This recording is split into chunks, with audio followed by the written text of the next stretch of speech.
Hi, my name is Shane, and in this video I'm going to talk to you a little bit about professional printing for your house cleaning business.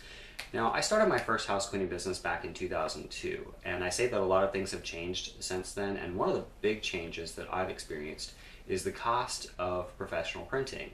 So when I was first starting out, it used to cost a fair amount. Even if you only wanted to have a few things printed, there used to be what they would call, setup fees. So basically you're paying them to set everything up for your print run. So even if you only want to have 100 things printed, and that might be fairly cheap on a per piece rate, they're still going to ding you, or they used to, for these setup fees. So it was a lot more expensive than it is today to test these things out. So if you're just starting out and you're wanting to find a way to get yourself separated from the crowd a little bit, so to speak, professional printing is a good way to go. Now, I have been using a company called Vistaprint. If you want to use a local company, that's great. If you find somebody to work with locally, that's good.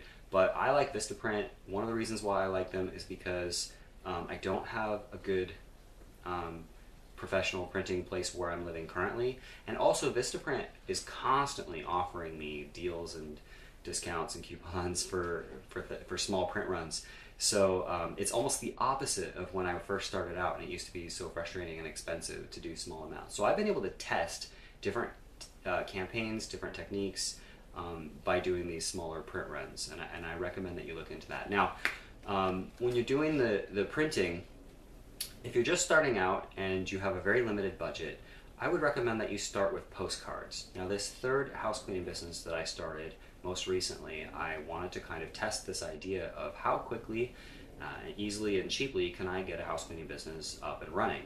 And one of the things I wanted to test was, what is the absolute minimum I could do in terms of printing? Well, I decided to only print one thing. I decided to print a postcard.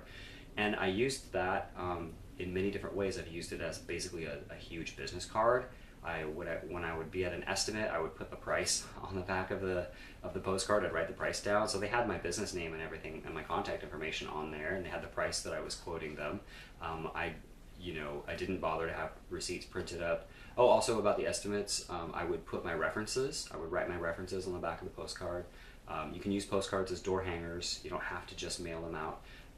You can use them as, kind of like a business card or a brochure if you're at like a home show. So there are a lot of ways that you can make a postcard work for you. So again, with the professional printing, you can have something that really sets you apart from everybody else. You can have something that shows your personality a little bit. I would recommend with the printing, again, that you test a few things, but one thing that I would warn you about is that the franchise companies, they all use, of course, postcards and professional printing. So while you want your piece to look professional, you don't necessarily want it to look too corporate. So there's a kind of a narrow road you got to walk there between. You don't want it to be a little bit overly personal and not quite serious enough, or not quite business professional enough.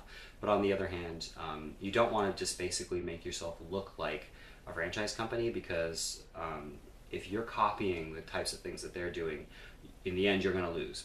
There's no sense being the smaller, weaker version of your competition. You do need to do something that sets yourself apart just a little bit.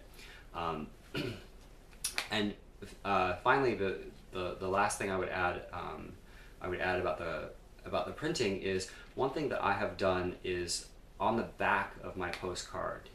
There's when you're designing these things, there's the part where the address doesn't go. Well, you have the option of putting something there, and what I decided worked best for me in the end was to put nothing there.